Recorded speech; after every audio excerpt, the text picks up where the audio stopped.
अभी हमारे साथियों ने, नेशनल टीम के ज़िम्मेदारों ने आपके सामने बहुत तफसील से ये बात रखी है कि किसी भी पॉलिटिकल पार्टी को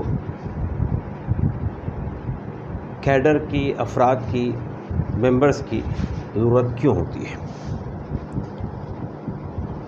और इस कैंपेन में 1 महीने की जो हम कैंपेन चला रहे हैं, इस कैंपेन से हम क्या चाहते हैं। और ये कैंपेन आप जानते हैं कि पूरे देश में चल रही है। जहां हमारी पार्टी मौजूद है वहाँ ये कैंपेन आज से शुरू हो गई है। आप में से हर आदमी जानता है कि वेलफेयर पार्टी जैसे कि 2600 पार्टियां रजिस्टर्ड हैं इलेक्शन कमीशन ऑफ इंडिया से, ऐसी पार्टी नहीं है, उनमें इजाफा नहीं है, उनमें से एक पार्टी नहीं है।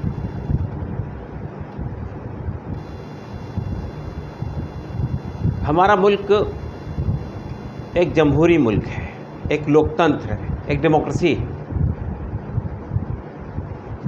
और जब ये मुल्क आज़ाद हुआ था तो उस वक्त यह ख्वाब दिखाया गया था कि एक ऐसे मुल्क का निर्माण होगा जिसमें हर शख्स की जो बुनियादी ज़रूरतें वो पूरी होंगी। हर शख्स को आगे बढ़ने और तरक्की करने के बराबर के अवसर मिलेंगे। तालीम आम होगी, हर शख्स को 2 वक्त की रोटी मिलेगी, हर सर को छत होगा, हर बदन को लिबास होगा, हर हाथ को काम होगा और हर बच्चे को शिक्षा की, तालीम की के अवसर उपलब्ध होंगे। लेकिन हम देखते हैं कि 70 साल के बाद भी ये जो ख्वाब हैं वो अभी सिर्फ ख्वाब ही हैं। उसकी वजह क्या है? उसकी वजह ये है कि जिन लोगों ने अब तक सत्ता में जो लोग रहे हैं, जो पार्टियां रही हैं, उन पार्टियों ने जो कमिटमेंट किए गए थे आवाम से, उन्होंने अपने दिल से वो कमिटमेंट नहीं किए थे। वोट हासिल करने के लिए किसी ने गरीबी हटाओ का नारा दिया, किसी ने अच्छे दिन आने वाले हैं इसका नारा दिया, किसी ने कहा हर आदमी के खाते में 15 लाख रुपए आ जाएंगे। इस तरह के बहुत सारे नारे दिए गए। माँ माटी मानुस, ममता बनर्जी ने पिछली बार नारा दिया था। लेकिन हम ये देखते हैं कि ये सब दिलकश नारे जो है, ये सिर्फ आवाम को धोखा देने के लिए, उनसे वोट बटोरने के लिए, उन्हें एक अच्छे मुस्तकबिल का ख्वाब दिखाकर उनकी हिमायत हासिल करने के लिए किए जाते हैं। ये जो पार्टियां हैं, हमारे देश में जो पार्टियां हैं, अगर आप इनके बारे में बात करना चाहें, चाहे कोई भी पार्टी हो, बीजेपी से लेकर कांग्रेस तक और कांग्रेस से लेकर बहुजन समाज पार्टी तक और वहां से लेकर जितनी पार्टियां हैं पूरे देश के अंदर, इन सब पार्टियों में 4 चीजें कॉमन हैं।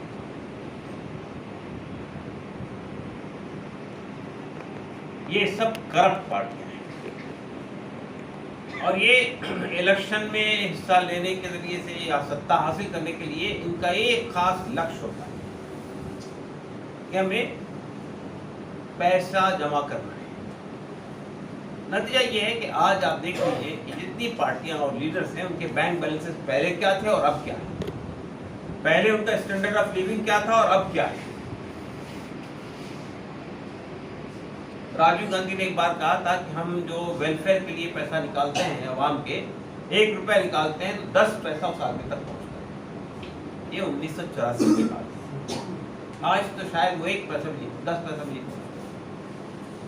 तो ये पैसा जाता कहाँ है? ये पैसा अधिकारियों के पास जाता है, ब्यूरोक्रेसी के पास जाता है, ये पैसा राजनेताओं के पास जाता है।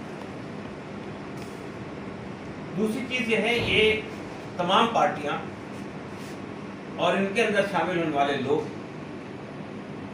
मैक्सिमम लोग क्रिमिनल बैकग्राउंड के। आप देखिए उत्तर प्रदेश को देख लीजिए, पार्लियामेंट को देख लीजिए, 33% लोग जो हैं वो, उन पर शदीद इल्जामात हैं। लूट का इल्जाम है, मर्डर के इल्जामात है, रेप के इल्जामात है। लेकिन आज वो बैठे, वो मुल्क को चला रहे हैं। तीसरी चीज जो इनमें कॉमन है, ये इनमें अक्सरियत जो ज्वाइन करती है वो अवसरवादी, अपॉर्चुनिस्ट। और आज देख रहे हैं आप जिस तरह से लोग वफादारियां चेंज कर रहे हैं। कल तक कन्हैया कुमार जो है वो सीपीआई के साथ खड़े हुए थे और एक आइडियोलॉजिकल कमिटमेंट का इजहार कर रहे थे। आज उनको लगा सीपीआई के लिए कोई स्पेस नहीं है सियासत में, मैं तो सत्ता में जाने के लिए आया हूँ, मुझे तो मिनिस्टरशिप चाहिए, तो उन्होंने आज स्विच ओवर करके कांग्रेस पार्टी में ज्वाइन कर लिया। और अगर कांग्रेस पार्टी का भी वजूद खत्म होने लगेगा तो फिर बीजेपी मौजूद है। तो ये जो अपॉर्चुनिज्म है, ये जो मौका परस्ती है, ये कॉमन है सब पार्टियों में। और चौथी बात ये है कि तमाम पार्टियां इलेक्शन जीतने के लिए समाज के अंदर दरारें पैदा, समाज को पोलराइज करती है कास्ट और कम्युनिटी के नाम। ये जो इतना बड़ा समाज हमारा देश का है, जिसमें विभिन्न धर्मों के लोग हैं, विभिन्न ज़बानें बोलने वाले लोग हैं, अलग अलग जातों के लोग हैं, ये देश उसी वक्त आगे बढ़ सकता है जब इनके अंदर भाईचारा हो, जब इनके अंदर मोहब्बत हो। लेकिन अगर आप कास्ट के बुनियाद पर, कम्युनिटी की बुनियाद पर समाज के अंदर नफरत पैदा करें, एक दूसरे से लड़ाई करने की का दाइया पैदा करें, तो समाज बढ़ जाएगा, आपका वोट तो पोलराइज हो जाएगा। आप अपने वोट को पोलराइज कर लेंगे, वोट लेके सत्ता में चले जाएंगे, लेकिन समाज के अंदर दरारें पैदा हो जाएंगी, समाज के अंदर खाइयां बन जाएंगी। तो ये जो तीसरी बात है, ये भी तकरीबन हर पार्टी के अंदर कॉमन है। कोई ज्यादा बड़े पैमाने पर करता है, कोई छोटे पैमाने पर करता है, लेकिन समाज में पोलराइजेशन का ये अमल जो है सियासी पार्टियों के जरिए से ही आता है। वेलफेयर पार्टी इस माना में इन तमाम पार्टियों का विकल्प है, मुतबादिल है, ऑल्टरनेटिव है। हम नफरत की बुनियाद पर दरारें नहीं पैदा करते समाज में। हमें सत्ता हासिल करने के लिए हमारे साथ जो लोग जुड़ेंगे, जो अफराद आएंगे, वो एक एम्बिशन के साथ, एक लक्ष्य के साथ, एक ऑब्जेक्टिव के साथ, एक बड़े आदर्श के साथ पार्टी के साथ आएंगे। हमने ये अपनी बात अपने कंसेप्ट पेपर में भी कही है और हर जगह कहते हैं कि हम एक वेलफेयर स्टेट, एक कल्याणकारी राज्य, एक फलाही रियासत कायम करने के लिए खड़े हुए हैं। हर शख्स को इंसाफ दिलाना चाहते हैं। हमारे मुल्क के अंदर ये अमीर और गरीब के दरमियान ये जो इतनी बड़ा फासला हो गया है, इसकी वजह क्या है? इसकी वजह वो लोग हैं जो सत्ता में आते हैं और फिर सरमायादार तबके को, कैपिटलिस्टों को, कारपोरेट्स को प्रमोट करके पूरा समाज का जो धन है, समाज के जो रिसोर्सेज हैं, वो चंद हाथों के अंदर अकुमुलेट कर देते हैं। आप देख रहे हैं इस वक्त सूरत ये कि 1% लोगों के सामने हाथ में 74% रिसोर्सेज हैं और बाकी 99% जो लोग हैं वो 26% रिसोर्स को गुजारा करते हैं। हम देखते हैं कि समाज के अंदर जितने क्राइम हो रहे हैं, ये क्यों नहीं रुक रहे हैं? क्राइम रेट बढ़ता ही जा रहा है, इसलिए कि क्रिमिनल आके बैठे हुए सत्ता में, उनके सामने कोई दिलचस्पी नहीं है इस देश को आगे बढ़ाने की। चाहे वो कितने ही ऊंची सौगात बात करते हो, कितने ही अपने आप को भारत माता की जय कहने वाले लोग हों, चाहे वो कितना ही ये कहें कि हम जो है इन नेशनलिज्म मानने वाले लोग हैं, नेशनलिस्ट हैं, वही नेशनलिस्ट, सब ऑपरेशनिस्ट। तो ये मुल्क एक ऐसी पार्टी की तलाश में है, यहाँ के अवाम, यहाँ के अफराद जो उन ख्वाबों को शर्मिंदा ताबीर कर सके, जो ख्वाब दिखाए गए थे, जो बताए गए थे, जो सपने बताए गए थे, वो ख्वाब को कोई ऐसी पार्टी सामने आए जो हमारे ख्वाबों को, हमारे जो उम्मीदें हैं, उनको पूरा कर सके। ये स्पेस पूरी तरह खाली पड़ा और यही वजह है कि वेलफेयर पार्टी ऑफ इंडिया के लिए हर वक्त, हर जगह, हर इलाके में स्पेस है, मौका है। सवाल ये पैदा होता है कि हम उस स्पेस को कैसे ऑक्युपाई करते हैं, हम उस स्पेस को कैसे हासिल करते हैं। तो पार्टी जो है कितने ऊंचे आदर्श उसके हो, कितने ही बड़े अज़ाइम हो उसके, कितने ही बड़े हौसले और इरादे हों, लेकिन उसके साथ काम करने वाले लोग अपनी तादाद में, अपने साथियों में बराबर इजाफा न करते रहें, लोगों को साथ न लेते रहें, तो उस पार्टी के आदर्श किताबों तक महदूद रहेंगे, पेपर्स पर मौजूद रहेंगे, जमीन पर उतरेंगे। आप और हम सब पार्टी का बेसिक कैडर है। आप और हम सब पार्टी के, जैसा कि अभी पार्टी जी कह रहे थे कि ये जो फाउंडेशन, बुनियाद के पत्थर हैं, बुनियाद जितनी मजबूत होगी उतनी ही ऊंची इमारत तामीर। हमें ये बात मान के चलनी चाहिए, आज हम जो मेहनत करेंगे हो सकता है कि वो फल आपके हाथ में भी आ जाए या आने वाली जनरेशन। हम कुछ 10 साल के लिए, 20 साल के लिए, 50 साल के लिए काम नहीं कर रहे, हम मुस्तकबिल के लिए काम, हम मुल्क को बनाने के लिए काम कर रहे हैं। तो इसलिए मैं ये चाहता हूं कि हमारा कमिटमेंट अपने उसूलों से, अपने नजरियात से, अपनी आइडियोलॉजी से हो और पार्टी से। लोकतंत्र के अंदर, जमहूरियत के अंदर अफराद की अहमियत होती है। आपके साथ कितने लोग, हम एनजीओ नहीं है। एनजीओ में 10 लोग काफी होते हैं, 20 लोग काफी होते हैं। हम एक पॉलिटिकल पार्टी है, हमको सैलाब चाहिए, हमको नदी नहीं चाहिए, नाले नहीं चाहिए, हमको पूरा समंदर चाहिए। हमारे पास में अफराद की ये भरपूर टीम चाहिए।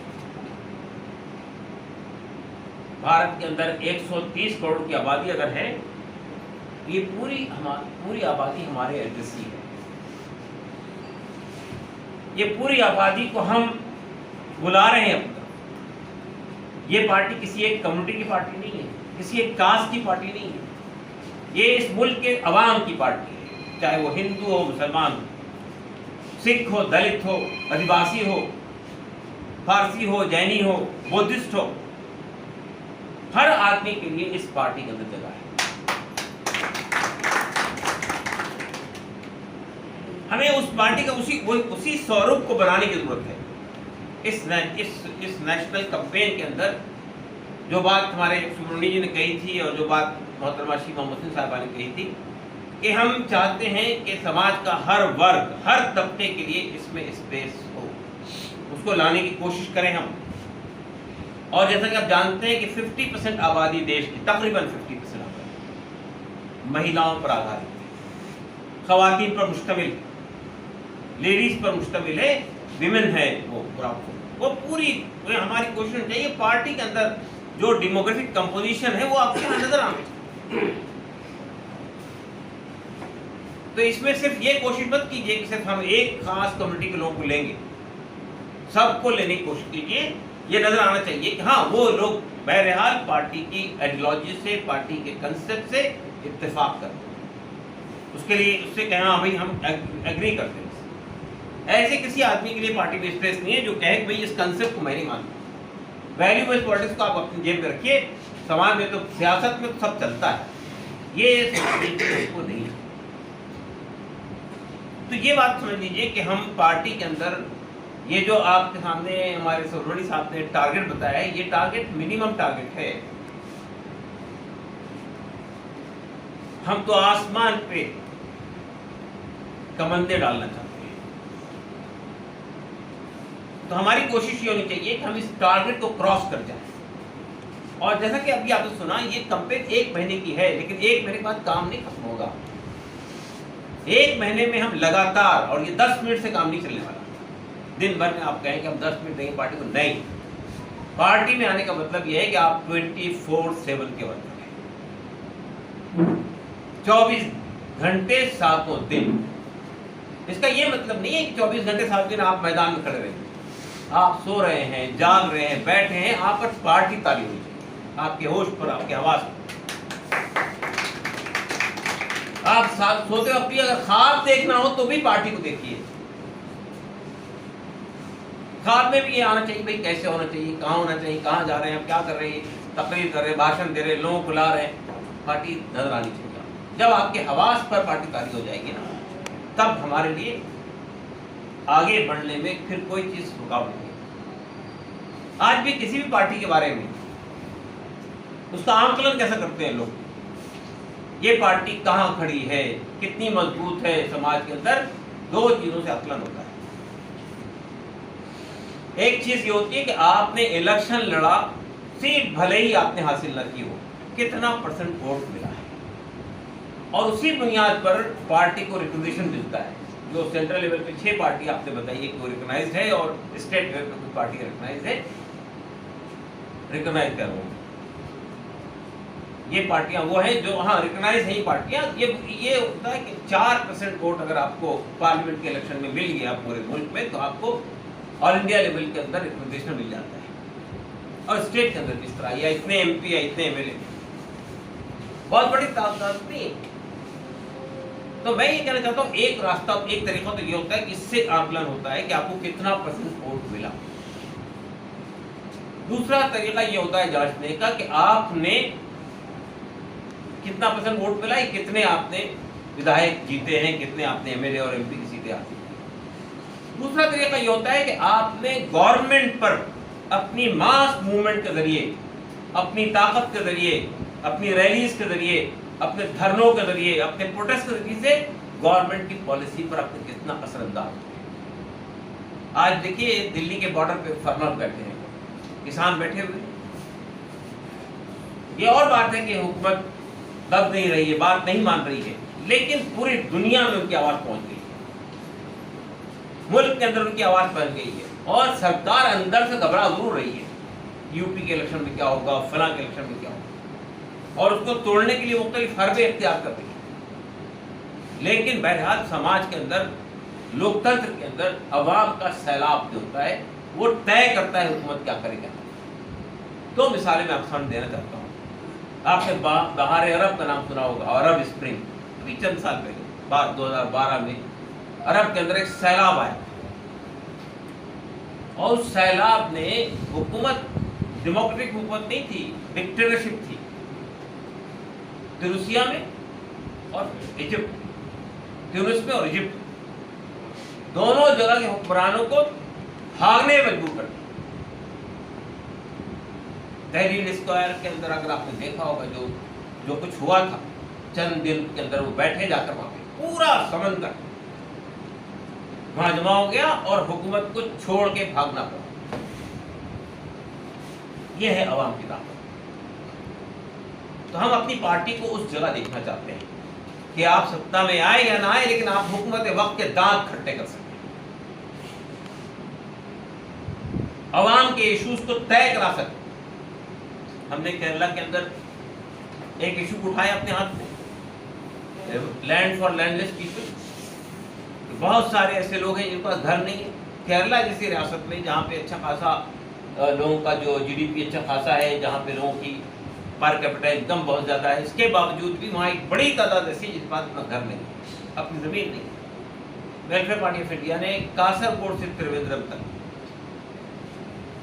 लैंड फॉर लैंडलेस के नाम से तहरीक चलाई। हमारे पास कोई एमएलए नहीं है, हमारे पास कोई एमपी नहीं है, और अब बता रहे हैं 65 हमारे पास पंचायत के लोग हैं। लेकिन हमने ये जो मूवमेंट चलाई थी आज से 3 साल पहले, उस मूवमेंट के जरिए 4 साल पहले जो मूवमेंट चली, 4 या 5 साल पहले जो मूवमेंट चलाई थी, जो जब वहाँ पे यूडीएफ की गवर्नमेंट थी, तो हमने हुकूमत पे इतना दबाव बनाया कि हुकूमत ने बिल आखिर असेंबली के अंदर एक बिल लाकर ये फैसला कर दिया कि यहाँ पे जो लैंडलेस लोग हैं, बेघर लोग हैं, उनको हम 3 सेंट जमीन देंगे घर बनाने।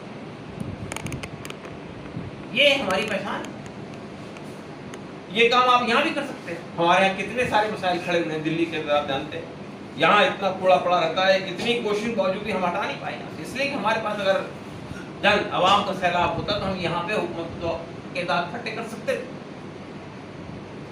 तो ये दूसरी बात है कि आपको सत्ता में आना है अगर, या आपको जो है अवाम हुकूमत पे दबाव डाल के अवाम के मसाइल को हल कराना है, उसके लिए भी आपको अफरादी हुकूमत की जरूरत है। हमारी कोशिश ये होनी चाहिए कि जब हमने ये तय किया कि हमारा टारगेट दिल्ली प्रदेश का 30,000 है और बाकी जगह का 1 लाख है या फलाना जगह का इतना है, तो अब आपको दिल्ली के जो जिम्मेदार हैं या हमारे पार्टी के जो दूसरे जिम्मेदार हैं, क्योंकि ये सब लोग इस वक्त सुन रहे हैं बाहर से भी, तो मैं उन सबसे ये कहना चाहता हूँ कि ये टारगेट अब आपको डिस्ट्रिक्ट लेवल पे इसको बांटना है, फिर डिस्ट्रिक्ट लेवल पे बांटने के बाद फिर यूनिट लेवल बांटना है, और फिर जितने मेंबर हमारे पास इस वक्त मौजूद हैं उन सब पर बांटना है। हर आदमी ये तय करेगा कि मेरे हिस्से में इतने मेंबर बनाना आए हैं। वो अगर उसके हिस्से में 10 मेंबर आते हैं बिलफर्ज, तो वो अपना टारगेट 25 मेंबर का बनाएगा, और वो फिर लोगों से मिलेगा, जाएगा, समझाएगा पार्टी क्या है, किस लिए हम लोग मैदान में आए हैं, हमारी पार्टी दूसरी पार्टी से अलग क्यों है, हम किस काम के लिए खड़े हुए हैं, हम क्या करना चाहते हैं समाज के अंदर। उस बुनियाद पर आप लोगों को जोड़ने की कोशिश करें। एक बात और समझने की कोशिश, हिंदुस्तान के अंदर जो लोग राजनीति में बोलते हैं वो तो सब पढ़े लिखे लोग हैं, लिटरेट लोग हैं, बड़े बड़े भाषण देते हैं, लेकिन जो बूथ पर जाकर वोट देता है वो कौन आदमी है? वो समाज का दबा हुआ, पिसा हुआ, कुचला हुआ, मार्जिनलाइज आदमी है। ये जो पढ़े लिखे लोग हैं, अभी हमारे इसी इलाके के अंदर ये न्यू फ्रेंड्स कॉलोनी भी आता है। न्यू फ्रेंड्स कॉलोनी में हर बार 30% या 36% से आगे नहीं जाता है। वो एफ्लुएंट लोग हैं, उनको कोई जरूरत नहीं है कोई भी आए हुकूमत क्या उनके मसाइल हल होते हैं, लेकिन जो आम आदमी है सड़क पे खड़ा हुआ है, बेरोजगार है, परेशान हाल है, ये जाके वोट देता है। तो हमारी कोशिश ये होनी चाहिए कि हम समाज के उन लोगों को जो दबे हुए हैं, पिसे हुए हैं, कुचले हुए हैं, उनके काम नहीं हो रहे हैं, उन सबको जोड़िए, उनको बनाइए। मैं ये नहीं कह रहा हूँ पढ़े लिखे को बनाइए, लेकिन आपकी कोशिश ऐसी होनी चाहिए कि आपके पास ज़्यादा लोग आए जो वक्त दे सकें, जो काम कर सकें, जो लोगों तक पहुंच सकें, और जो ख्वाब आपने देखा है उसको साकार कर सकें। फिर ये कोशिश कीजिए कि समाज के हर सोशल ग्रुप पार्टी के अंदर शामिल कराने की हमारी कोशिश। आपसे ये पूछा जाएगा भाई हम आपकी पार्टी में क्यों आए, क्या खास बात है आपकी पार्टी में? आपकी पार्टी में नई पार्टी है, क्या आप पैसा देंगे हमें, क्या हमें आप कुछ दिलवाएंगे? आप ये कहिए हम और आप मिलकर ये दिलवाएंगे, हम आपको ये देंगे।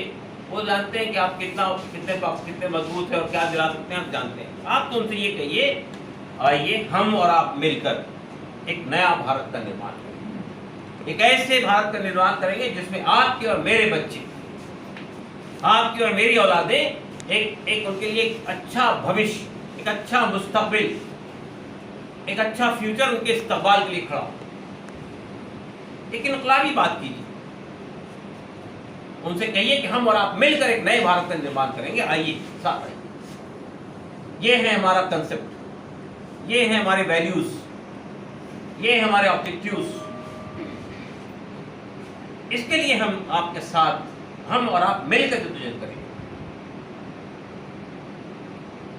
जाहिर बात है, देखिए कोई भी ऊंचा आदर्श होता है और उसके लिए आप लोगों से कहते हैं कि आप हमारे सपोर्टर नहीं हैं, सिर्फ हमारे वोटर नहीं है, हम तो आपको अपना साथी बनाना चाहते हैं, हमको अपना कंपेनियन बनाना चाहते हैं। हम और आप मिलकर इस काम को अंजाम देंगे आखिर तक। ये जोत जगाइए दिलों में, ये शम्मा रोशन कीजिए दिलों में। तू ही नादा चंद गलियों पर किनात कर गया, वरना गुलशन में इलाजे तंगिए दामा। हम सिर्फ 2-3 सीटों के लिए नहीं लड़ रहे, हम सिर्फ चंद सीटों के लिए मेहनत नहीं कर रहे, हम तो हुकूमत में आना चाहते हैं, हम तो इक़्तिदार में आना चाहते हैं। इक़्तिदार में आकर हम उन तमाम मंसूबों को, जो ख्वाब हमारे बुजुर्गों ने दिखाए थे, जो हमारे कॉन्स्टिट्यूशन ने हमारे सामने रखे हैं, उन ख्वाबों को जमीन पे उतार, उन ख्वाबों को साकार करना चाहते हैं। इसलिए हमको चाहिए खुदा, इसलिए नहीं चाहिए कि हम पैसा लूटना चाहते हैं, हम अपने मनसब की धाक जमाना चाहते हैं, हम इक़्तिदार के जरिए से लोगों के जेबों को लूटना चाहते हैं। नहीं, हम इंसानों की खिदमत कर रहे हैं। समाज के सबसे कमजोर आदमी हमारे नजदीक मजबूत आदमी है, और समाज का कितना ही ऊंचा और बड़ा ताकतवर आदमी है, हमारे नजदीक वो कमजोर आदमी है अगर लोगों के हुकूक पर डाका डाल रहा है। दोस्तों साथियों, इस अज़्म के साथ आगे बढ़िए और ये कोशिश कीजिए कि ये जो कैंपेन हमारी है, ये देखिए हमने पूरे मुल्क में 3 लाख मेंबर बनाने का देखा है। 3 लाख मेंबर कोई हैसियत नहीं रखते। मैंने बताया ना आपको कि 130 करोड़ लोग हमारे एड्रेस हैं। हम यहाँ करोड़ों लोगों को अपने साथ लाना चाहते हैं, मेंबर बनाना चाहते हैं, उनके जरिए से इक़्तिदार तक पहुंचना चाहते हैं या उनको इक़्तिदार में ले जाना चाहते हैं। ये बात गलत है कि इक़्तिदार तक पहुंचना चाहते हैं, बल्कि उनको इक़्तिदार के अंदर भागीदार बनाना चाहते हैं। इसलिए कि हमारा जो कंसेप्ट है डेमोक्रेसी का, वो इंक्लूसिव डेमोक्रेसी कंसेप्ट है, शमूलियाती जमहूरियत का कंसेप्ट है, पार्टिसिपेटरी डेमोक्रेसी कंसेप्ट है। ये जमहूरियत नहीं है कि भाई ये 543 पार्लियामेंट के लोगों को आप उठाकर भेज दीजिए, बस वो सियाह सफीद के मालिक बन गए। ये कंसेप्ट नहीं है कि 200, 300, 400 मेंबर असेंबली है, उनको लिया के इक़्तिदार तक पहुंचा दिए, उसके बाद आपको काम खत्म हो गया, 5 साल तक इंतजार करते रहेंगे। नहीं, हम चाहते हैं कि हुकूमत में, चाहे हुकूमत वो 543 लोगों के जरिए से चल रही हो, चाहे 400 लोगों के जरिए चल रही हो, उस हुकूमत में समाज का हर फर्द शामिल होगा, उसका मशवरा शामिल होगा, उसके बुनियादी ज़रूरतें शामिल होंगी। हम इस तरह का एक डेमोक्रेसी का कंसेप्ट रखते हैं, इंक्लूसिव डेमोक्रेसी। तो साथियों, लंबा भाषण देने की जरूरत नहीं है, काम करने का वक्त है, और हम में से आदमी ये तहिया कर ले आज ही कि हम इसके बाद जब 1 महीने के बाद हम अपना रिपोर्ट कार्ड पेश करेंगे तो आप ये बताएंगे साहब आपने तो 15,000 का ट्रैक्टर हमको दिया था, लेकिन हमने ये 30,000 रुपये, और फिर आइंदा 1 साल के लिए जो इस मुहिम में आपने 1 महीने बनाया, वो आइंदा उसका डबल कीजिएगा आइंदा 1 साल, और ये काफिले को आगे बढ़ते रहना चाहिए। हमने एक बड़ा ऊंचा ख्वाब देखा है, हम एक बहुत इनकलाबी काम करने के लिए मैदान में आए हैं, और हमारे मुकाबले में जो पार्टियां हैं, आप ये मान के चलिए हर पार्टी आपकी दुश्मन है, आपको ख़त्म करने का दरफ़ा है, नहीं चाहेगी कोई ऐसी विचारधारा इस देश में आ सके जो सबको साथ लेकर चलने की बात करती है।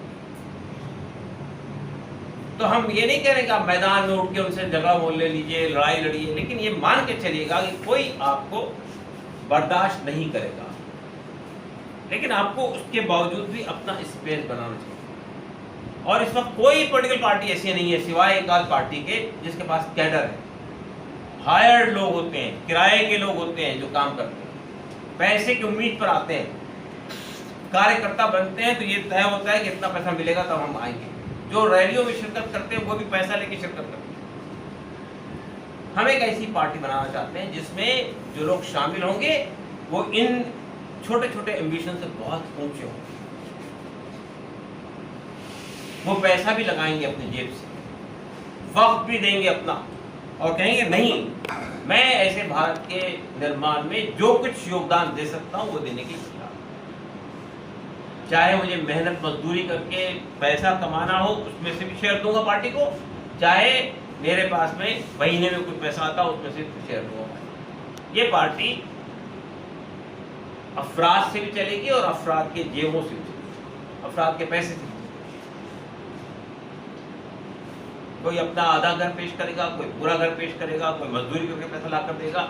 इसलिए देखिए हम एक बड़े कॉज के लिए लड़ रहे हैं यहाँ पे। मैं फिर आपको ये बात याद दिलाना चाहता हूँ कि हम बहुत छोटे मकसद के लिए मैदान में नहीं हैं, अपनी दादागिरी करने के लिए, अपना धौंस जमाने के लिए, अपनी जेब भरने के लिए नहीं, बल्कि इंसानी समाज को एक बेहतर समाज के निर्माण में, एक अच्छे समाज के निर्माण में, एक आदिलाना समाज के निर्माण में एक जस्टिस पे मबनी समाज के बनाने में, लोगों की डिग्निटी को एलिवेट करने में, औरतों के को तहफ़्फ़ुज़ फराहम करने में, नौजवानों को जो उनके रोज़गार के मसाइल खड़े हो रहे हैं उसको हल करने के लिए, आने वाली जनरेशन को आगे बढ़ने के रास्ता दिखाने के लिए हम लोग मैदान में आए।